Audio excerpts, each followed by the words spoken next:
पाकिस्तान को कोरोना ने मजाक बना रखा है और अमेरिका में लाखों लोगों को यह वायरस ही झूठा लगता है।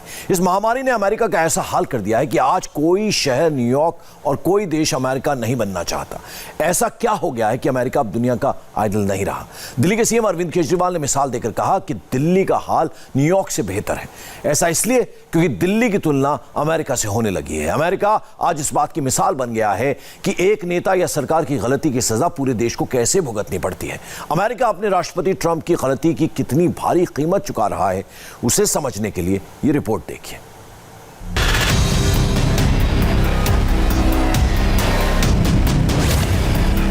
एक दिन में 1,58,000 केस, 2 हफ्ते में 79% बढ़ी नए संक्रमण की रफ्तार।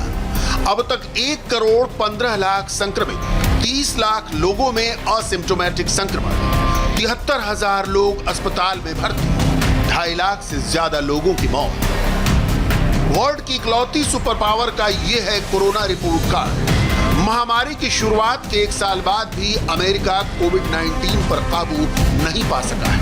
यूएस में कोविड-19 के विस्फोट के कुछ बड़े कारण ऐसे हैं। अमेरिका के राष्ट्रपति डोनाल्ड ट्रंप ने इस महामारी को हल्के में लिया। उन्होंने लॉकडाउन लगाने में आनाकानी की। ट्रंप की रिपब्लिकन पार्टी के शासन वाले राज्यों में मास्क को कंपलसरी नहीं बनाया गया। ट्रंप के सपोर्टर्स को वायरस के खतरे पर भरोसा ही नहीं। ट्रंप समर्थक अमेरिकी नागरिक कोरोना वायरस के खतरे को झूठा और विरोधी दलों का फरेब बता रहे हैं। वो मास्क लगाने को तैयार नहीं। इकोनॉमी खोलने के नाम पर सोशल डिस्टेंसिंग के नियमों की धज्जियां उड़ा रहे हैं। No, we're not in that place now. नहीं, हम देश भर में लॉकडाउन नहीं लगा सकते। इसका कोई स्वागत नहीं करेगा। अमेरिका में लोग दोबारा लॉकडाउन लगाने का कड़ा विरोध करेंगे। मुझे लगता है कि लोग अगर ठीक से करें, देश का हर नागरिक अगर अपनी सेहत के लिए 5 उपाय कर ले, तो हम संक्रमण का विस्फोट रोक सकते हैं। सभी लोग मास्क पहने, दूरी बनाकर रहें और भीड़ भाड़ से दूर रहें। घर के अंदर के बजाय वो अपना काम बाहर करने की पूरी कोशिश करें और हाथों को जितनी बार धो सकते हैं जरूर धोएं। ये बातें बार बार दोहराई जाती हैं, लेकिन बहुत असरदार उपाय है। हम इनसे संक्रमण को रोक सकते हैं। As you can. They seem rather simplistic, but they're very effective. And we know when you do it consistently, you can turn around some of those surges. America इस वक्त दुनिया में वायरस का सुपर स्प्रेडर बन गया है।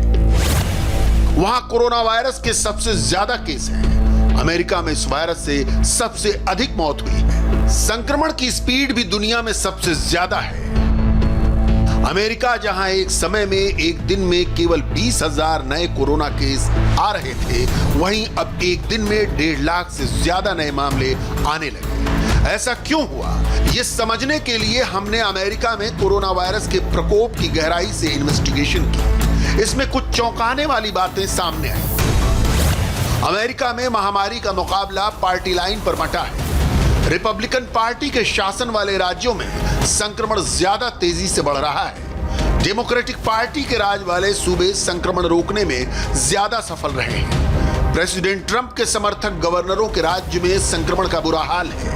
Biden समर्थक governor virus से ज्यादा अच्छे से निपट रहे हैं। जब से महामारी का प्रकोप फैला, तब से ही अमेरिका इससे निपटने को लेकर पार्टी लाइन पर बटा हुआ है। रिपब्लिकन पार्टी के प्रेसिडेंट ट्रंप पहले तो लॉकडाउन जैसे उपाय करने में ही हीला हवाली करते रहे। खुद भी मास्क लगाने से इनकार करते रहे। केस बढ़े तो लॉकडाउन लगाया और जैसे ही थोड़ी राहत हुई तो ओपन अमेरिका अगेन की मुहिम छेड़ी। We are, a very large country. देखिए, अमेरिका बहुत बड़ा देश है। यहाँ बहुत विविधता है। इसका इलाका बहुत बड़ा है। शुरुआत में यहाँ वायरस का जबरदस्त हमला हुआ था। शुरुआत से मेरा मतलब कि मार्च अप्रैल के महीनों से है। उस समय जब ब्रिटेन और इटली में भयंकर प्रकोप फैला था, हमने उस समय संक्रमण काफी हद तक रोक लिया था। उसके बाद हमने आर्थिक कारणों से फिर से पाबंदियां हटाने का फैसला लिया और ओपनिंग अप अमेरिका अगेन की मुहिम शुरू कर दी। तब से अब तक हालात बिगड़ गए हैं। Our baseline was about 20,000 cases a day, which was unacceptably. President Trump ही नहीं, उनकी पार्टी के गवर्नर भी ट्रंप जैसा ही बर्ताव कर रहे हैं। आज जबकि अमेरिका में कोरोना विस्फोट हो गया, तो भी रिपब्लिकन पार्टी के गवर्नर मास्क को कंपलसरी बनाने को तैयार नहीं। There are states like Ohio and Illinois and Wisconsin. Ohio, Illinois, Wisconsin और न्यू जर्सी, मिनेसोटा और मिशिगन ऐसे कई राज्य हैं जिन्होंने पूरे राज्य में मास्क पहनना अनिवार्य कर दिया है। फिर भी देखिए कि वहां 7 दिनों में कोरोना के केस का रेट एरिजोना से ज्यादा है और उन्होंने मास्क पहनने की मियाद और बढ़ा दी है। मैं दूसरे गवर्नर्स की बात तो नहीं कर रहा हूं, लेकिन हर राज्य का गवर्नर वही कर रहा है जो उसके मुताबिक और उसके राज्य के लिए सबसे ज्यादा फायदेमंद है। लेकिन मेरा मानना है कि जनता को खुद से ही इसमें भागीदार बनना होगा और मैं लोगों को इसके लिए प्रोत्साहन ही दूंगा। And that's what I'm going to continue to encourage. इसकी तुलना में जो बाइडेन की डेमोक्रेटिक पार्टी द्वारा शासित एक राज्य के गवर्नर का बयान सुनिए, जिन्होंने मास्क लगाने की अनिवार्यता की मियाद और बढ़ा दी।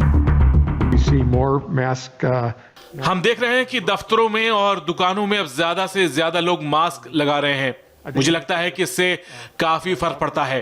क्या मैं लोगों को मास्क पहनने के लिए मजबूर करना चाहूंगा? मेरा जवाब होगा कि हाँ, क्योंकि लोगों के लिए वो करना होगा जो सही है। अमेरिका में कोविड-19 के खिलाफ अभियान पार्टी लाइन पर क्यों बढ़ा? इसके लिए आपको अमेरिका में शासन की व्यवस्था को समझना होगा। जैसे भारत में राज्यों के मुख्यमंत्री होते हैं, अमेरिका में राज्यों का शासन गवर्नर चलाते हैं। भारत में कई राजनीतिक दल हैं, तो अमेरिका में केवल रिपब्लिकन और डेमोक्रेटिक पार्टी है। कुछ राज्यों में रिपब्लिकन पार्टी के गवर्नर हैं, तो कुछ में डेमोक्रेटिक पार्टी। रिपब्लिकन पार्टी के नेता और गवर्नर शुरू से ही महामारी को लेकर लापरवाह दिखे। अमेरिका के मौजूदा president Donald Trump Republican party से हैं, वो लॉकडाउन लगाने से इनकार करते रहे। बहुत से सेहतमंद अमेरिकी काम पर लौटे हैं, बच्चे स्कूल जाने लगे हैं और हम अपने बुजुर्गों और कमजोर लोगों का ध्यान रखने में कोई कसर नहीं छोड़े। कुछ अनुमानों के अनुसार देश भर में लॉकडाउन लगाने से अमेरिका को हर रोज $50 अरब का नुकसान हुआ है। एक एक दिन में हजारों लोगों की नौकरियां चली गईं। इसलिए हम लॉकडाउन नहीं लगाएंगे। मैं लॉकडाउन नहीं लगाऊंगा। हमारी सरकार लॉकडाउन नहीं लगाएगी। प्रेसिडेंट ट्रंप और उनकी पार्टी ने अमेरिका पर कोविड का कहर बढ़ाने में कैसा योगदान दिया, उसे कुछ मिसालों से समझिए। अमेरिका की स्टैनफोर्ड यूनिवर्सिटी के एक रिसर्च के मुताबिक ट्रंप की जून से सितंबर के बीच की 18 चुनावी रैलियों से 30,000 कोविड केस बढ़ गए। इनमें से 700 लोगों की मौत हो गई। वहीं अमेरिकी न्यूज चैनल CNN के एक सर्वे में कहा गया कि 13 राज्यों में ट्रंप की 17 रैलियों के बाद 14 काउंटीज में रैली से कोविड केस बढ़ गए। रिपब्लिकन पार्टी के राज वाले साउथ डकोटा की गवर्नर ने मास्क को अनिवार्य करने से इनकार कर दिया। उन्होंने चुनावी रैलियों के लिए भी सोशल डिस्टेंसिंग के नियम नहीं बनाए। नतीजा ये कि केवल 9 लाख की आबादी वाले साउथ डकोटा में रोज 1400 नए केस आ रहे हैं।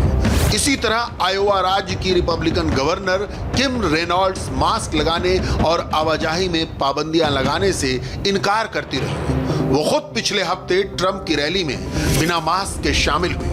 नए केस के मामले में अभी आयोवा तीसरे नंबर पर है।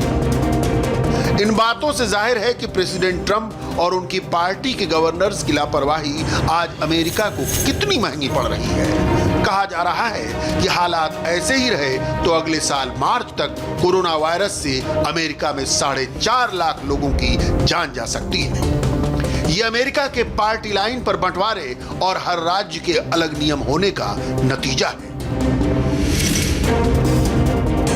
We had disparate responses to the guidelines. हमारे यहाँ गाइडलाइंस का अलग अलग तरह से पालन किया गया और पूरे देश में इससे निपटने का एक जैसा तरीका नहीं अपनाया गया। अमेरिका की प्रशासनिक व्यवस्था ही ऐसी है। आपको पता है कि हम संघीय देश हैं। यहाँ राज्यों के पास इतनी ताकत है और अधिकार है कि वो जो चाहे जैसा फैसला ले सकते हैं। तो पूरे देश में कोरोना वायरस से निपटने के लिए एक जैसा तरीका नहीं अपनाया गया। जब लॉकडाउन हटाया गया तब कुछ राज्यों ने उन नियमों का पालन नहीं किया जो उन्हें करना चाहिए था। इसी वजह से कोरोना का संक्रमण दोबारा बहुत तेजी से बढ़ने लगा। Recommendations and the guidelines, and we had another big spurt. और अब बात बैटल ऑफ